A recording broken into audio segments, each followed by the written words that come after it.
Hace algunos días el senador Daniel Olezcal renunció a su banca y dijo que se va a dedicar, entre otras cosas, a presidir la Comisión de Asuntos Sociales de la Fuerza Política. Ahora bien, el Frente se alejó de las organizaciones sociales. ¿Qué se busca con esta medida? ¿Se busca reconectar con este actor importante de la sociedad pensando en las próximas elecciones? ¿Cuál es el rol de la oposición en este momento? ¿Cuáles serán las estrategias del Frente Amplio que busca volver a gobernar? De todos estos temas estaremos hablando esta noche con Olezcal. Bienvenidas, bienvenidos. Así comienza Lado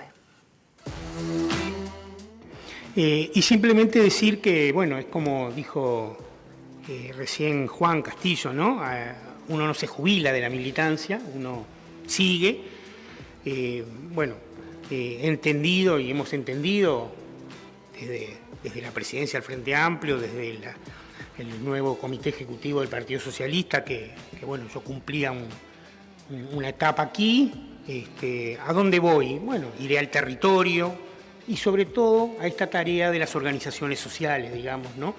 Que es una tarea importante, relevante, y bueno, a veces siempre hay que pensar que los lugares de militancia son todos iguales, ¿no? No valen más los institucionales que los territoriales, valen todos iguales. A mí me ha tocado estar en todos, me ha tocado estar en los territoriales, me ha tocado estar en los gremiales, después me tocó estar en el Ejecutivo, ahora en el Legislativo y ahora volveré al territorio.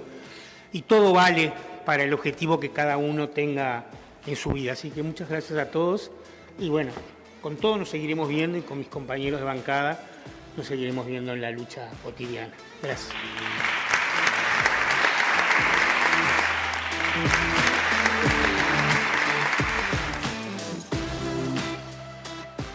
De varios temas hablaremos esta noche aquí en Lado B, en la pantalla de TV Ciudad, precisamente, con el economista Daniel Olezcal, ex senador, ex ministro de Salud Pública, ex ministro también de Desarrollo Social, entre otros cargos y responsabilidades. Olezcal, bienvenido a Lado B, ¿cómo anda? Muchas gracias, muy bien y un gusto realmente estar aquí. Bueno, ahí veíamos parte de su discurso final en la despedida del Senado, ¿no? ¿Por qué esta decisión? Ahí explicaba algunos temas, a qué se debe esto. Dijo volver al territorio. ¿A qué se debe todo esto? ¿Cuál es el objetivo? Bueno, yo es la primera vez que estoy en el Legislativo y tampoco ha sido en la historia de mi militancia, que llevo unos 50 años, un rasgo distintivo, no solo porque es la primera vez que estoy, sino porque tampoco nunca fui candidato, digamos, ¿no? O sea, mientras el Frente fue oposición, mi trabajo estuvo fundamentalmente vinculado al territorio y básicamente al movimiento sindical, y luego, cuando el Frente fue gobierno, 10 de los 15 años estuve en el Poder Ejecutivo, digamos, ¿no?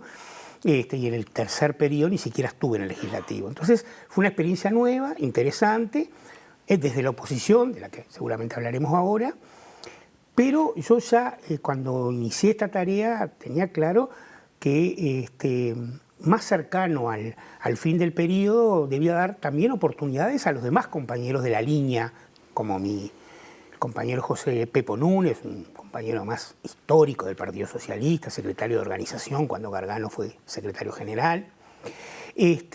Pero quizás la gota que derramó el vaso, o sea, lo que dio, fue cuando Fernando Pereira gana la elección en el Frente y me ofrece la presidencia de la Comisión de Asuntos Sociales. Y me lo ofrece además con la convicción de que ahí había un problema, de que había una necesidad importante de reconstitución del entramado de relacionamiento del Frente, y entonces yo, bueno, acepté eso. Obviamente el Partido Socialista estuvo muy conforme, digamos, de ser parte del equipo de presidencia y que particularmente sea yo, y de alguna manera le dije, bueno, este primer semestre yo voy a trabajar, obviamente, mucho, pero el grueso del trabajo lo haré a partir del 23, ya desde fuera del Senado. Y eso fue un poco lo que terminó de definir la fecha de la salida, digamos. Yo en la introducción planteaba el interrogante, ¿no?, de si el Frente Amplio se había alejado de las organizaciones sociales. También vale decir que en esta última campaña del referéndum por la LUC, las organizaciones sociales fueron muy importantes desde todo punto de vista, la recolección de firmas, pero después también en la campaña, y ahí dio una sensación como que se volvieron a conectar, la fuerza política por un lado y las organizaciones. Pero de todos modos, ¿usted cree que estaba alejado el Frente Amplio de este aspecto? Sí, ahí hay tres cosas, Wilmar. Mira, lo primero, que efectivamente hubo un alejamiento y una desvinculación. No lo digo yo, no lo dijo Fernando solamente, lo dice el Congreso de Autocrítica, en la que el Frente saldó algunas de las razones por las que se perdió el gobierno, y el progresivo desvinculamiento de las organizaciones sociales aparece como un factor importante. Segundo, la palabra progresivo desvinculamiento, porque yo creo que se gestó sobre todo en los últimos 5 años de gobierno del Frente. La esencialidad en la educación, algunas pautas en los consejos de salarios, algunas cuestiones con las cooperativas.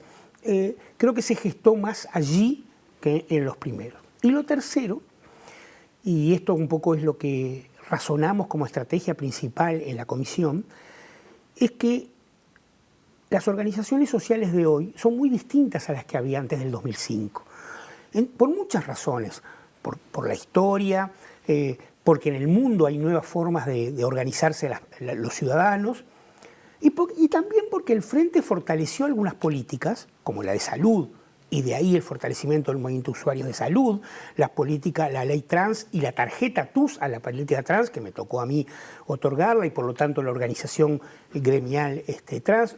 Entonces fortaleció muchas organizaciones. Y paradojalmente esas organizaciones, que en parte se fortalecieron porque recibieron acciones afirmativas de política pública, sobre todo en los 2 primeros gobiernos del Frente, comenzaron ese proceso de alejamiento. Entonces, en la comisión dijimos, bueno, acá hay 4 mundos sobre los cuales tenemos que trabajar. El mundo del trabajo, como me dijo Fernando cuando me ofreció esto, el que vos y yo jugamos de taquito, o sea, no necesitamos demasiado diagnóstico para saber cómo trabajar allí. El de las cooperativas, la cual también tengo una larga trayectoria de trabajo.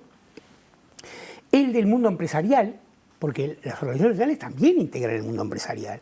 Las empresas de pequeño porte, la organización gremial de almaceneros minoristas, los centros comerciales del interior, que son centros de pequeños comercios e industrias del interior del país que pesan mucho.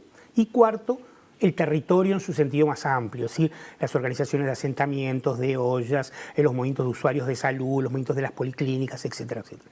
Y sobre esos 4 andariveles hay que trabajar. Nuestro primer trabajo ya el año pasado, porque yo ya asumí el año pasado, vía rendición de cuentas, fue básicamente con las organizaciones sindicales, y ya desde octubre, sobre todo a partir de la cruel política comunicativa del Ministerio de Desarrollo Social con la Coordinadora Popular y Solidaria, y digo cruel porque realmente no tiene ningún fundamento, pero además está hecho desde una desigualdad de poder absoluto. Hemos trabajado mucho desde la comisión tratando de conocer mejor y ayudar a este movimiento de las ollas. Me quedo ahí, precisamente, ¿no?, en ese tema, porque hay una polémica instalada desde hace tiempo. Por un lado, el MIDES, ¿no?, el Ministerio de Desarrollo Social, y la Coordinadora de Ollas Populares, con discursos totalmente diferentes. Desde el gobierno se dice que se está utilizando las ollas y la coordinadora para hacer política, y desde las ollas se dice que, bueno, hay gente que todavía sigue yendo a comer,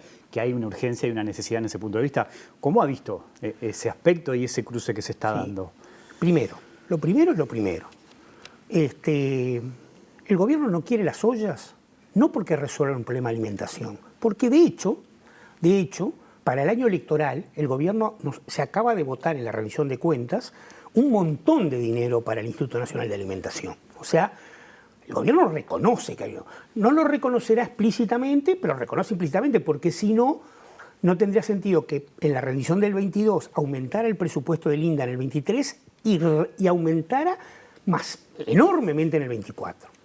Creo que lo que no le gusta a la coordinadora es la organización popular.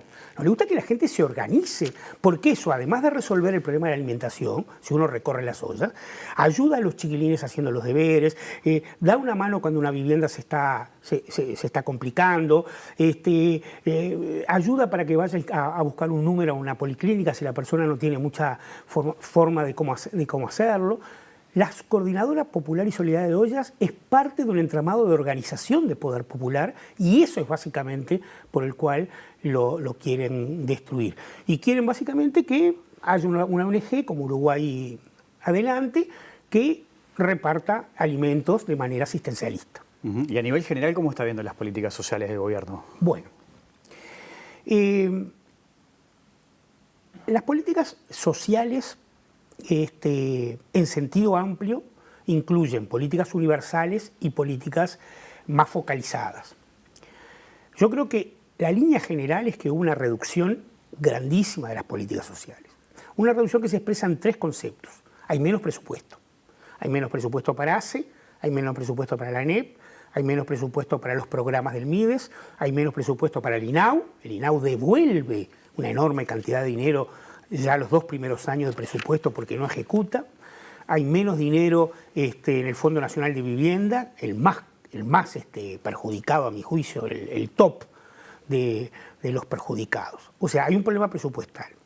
Pero también hay un problema cualitativo de programas, porque la política social no solo se compone, la condición necesaria es que haya plata, pero no es suficiente. Es necesario diseñar programas que respondan a la realidad.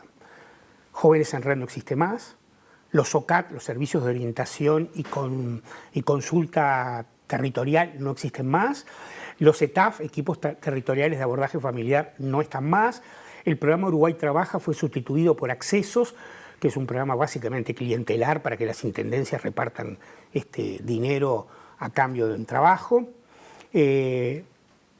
Bueno, puedo seguir, ahora no me acuerdo algunos más.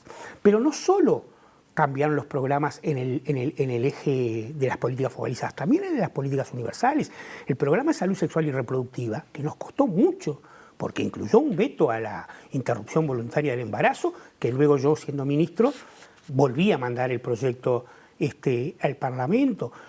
Del 2012 al 2019 hay estudios que muestran que toda la salud sexual y reproductiva creció muchísimo, la salud mental, todos esos programas los han desarmado, y en vivienda han desarmado el financiamiento al principal programa, que eran las cooperativas. Entonces yo a las políticas sociales las veo en caída presupuestal, en sustitución de programas y tercero, en un fuerte clientelismo. En el caso del MIDES hubo un cambio de ministro. En su momento se apostó a la campaña como un nombre fuerte, el de Pablo Bartol, que después terminó dejando su lugar para que lo ocupara Martín Lema.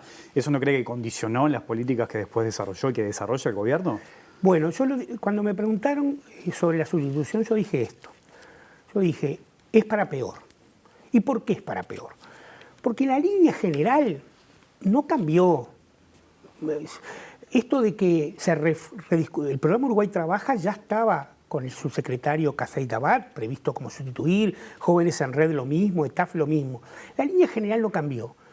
Pero ahora pasamos de tener a alguien con una, a mi juicio, con una línea política, en política social inadecuada, muy asistencial, muy de punteros, muy de ese tipo, pero que sabía de lo que estaba hablando, que tenía una larga trayectoria en política social, a alguien que iba a aplicar la misma política con un único objetivo, que era su rédito electoral de cara al 2024. Le propongo una pequeña pausa y seguimos conversando. En un minuto sigue el lado B aquí en la pantalla de TV Ciudad.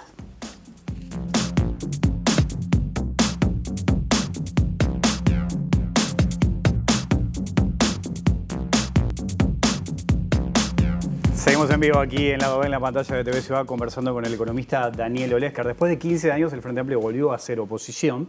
Y hoy, más allá de que hay distintos temas en la agenda, da la sensación que el Frente está apuntando fuertemente a dos, ¿no? Que quizás están conectados, el caso Astesiano, el caso Marcet. ¿Cómo está viendo el rol hoy de la oposición? Bien, yo creo que siempre es bueno mirar, por lo menos desde la perspectiva de quienes tienen la necesidad de discutir y tomar decisiones, ver la integralidad de la cuestión, ¿no? Entonces, estamos ante un gobierno muy coherente y muy consistente, un gobierno que se ha propuesto concentrar la riqueza.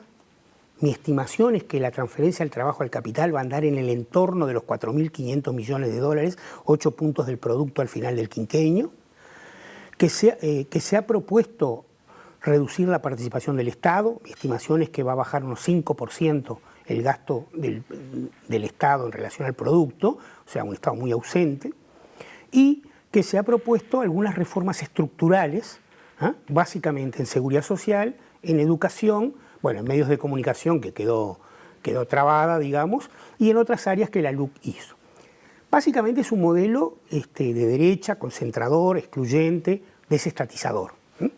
En ese contexto, que nada va a cambiar en los 2 años que resten, más allá de que, como siempre, los gobiernos de derecha hasta ahora en Uruguay han sido una gran U, digamos, ¿no? Porque empieza muy arriba, porque en general, bueno, en este caso viene de gobiernos del frente, cae el ingreso a los hogares y luego vuelve a subir, y lo más que le da a la gente es que 5 años después, con una riqueza mucho mayor, tenga el mismo ingreso que tenía 5 años antes, y lo que perdió en el medio no se lo devuelve nadie. Ahora voy a tu pregunta. En ese contexto, yo creo que este agregado, Marcet, Astesiano, pero que también podría ser Catón Natí, aunque entiendo que es un fenómeno más difícil de visualizar, pero tomemos Marcet y Astesiano, en donde claramente hay corrupción, tráfico de influencias, notoriamente tráfico de influencias, y una organización para delinquir en un lugar donde para hacerla no la puede hacer una persona sola. Yo siempre digo estas dos cosas. El custodio presidencial es una persona de altísima confianza del presidente. Por lo tanto, el poder que tiene, fáctico, no solo real, fáctico, porque basta que pida algo para que alguien se sienta que está bien dárselo, porque es alguien nombrado por la mayor responsabilidad del país. Pero además lo hace desde una oficina donde para entrar las restricciones son relevantes, ¿no? Le pido a cualquiera de los que está aquí que vaya a la torre ejecutiva y trate de entrar y debe pasar 5 minutos dando la cédula, pasando esto, diciendo quién le dijo, ¿no? Entonces, que sucediera esa especie de organización, asociación para delinquir adentro de la torre ejecutiva, hecha por el principal personal de confianza del presidente de la República, es un hecho absolutamente grave que refleja un gobierno que es malo para la gente desde el punto de vista económico, también lo es desde el punto de vista institucional. ¿Y qué responsabilidad tiene el presidente en todo esto, por ejemplo? Bueno, eso a medida que avance la investigación lo dirá la justicia, ¿no? O sea, pero está claro que la que no tenga por la vía real, la tendrá por omisión, ¿no? Porque puso allí a alguien sabiendo lo que era, ¿no? Porque se acuerdan que él al principio dijo, intachable, no sé qué. Pero después se fue, de hecho en la interpelación que hicimos, Garcés dijo, está en las actas, que él le había informado. Dicen que Larrañaga en su momento, y también creo que está en las actas de alguna sesión del Senado, también le había informado. Entonces, tiene una responsabilidad. Si es real y fáctica, lo dirá la justicia, pero por omisión notoria. Y ahora, con este hecho agregado de la mentira que los dos subsecretarios nos dijeron en la interpelación respecto al pasaporte Marcet, está claro que el presidente debería tomar medidas significativas con los viceministros de ambas carteras y hasta ahora no la ha tomado.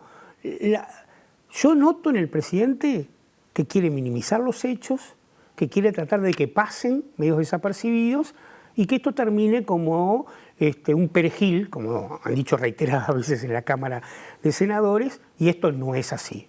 Era un hombre de mucha confianza al presidente y que hizo cosas porque tenía armado una estructura para ello. Daniel Olescal, le agradezco mucho su visita esta noche aquí al lado de... No, a ustedes. Hasta la próxima. Nosotros nos vamos, se quedan en la pantalla de TV Ciudad, volvemos mañana en vivo a las 20 horas. Que pasen bien, chau.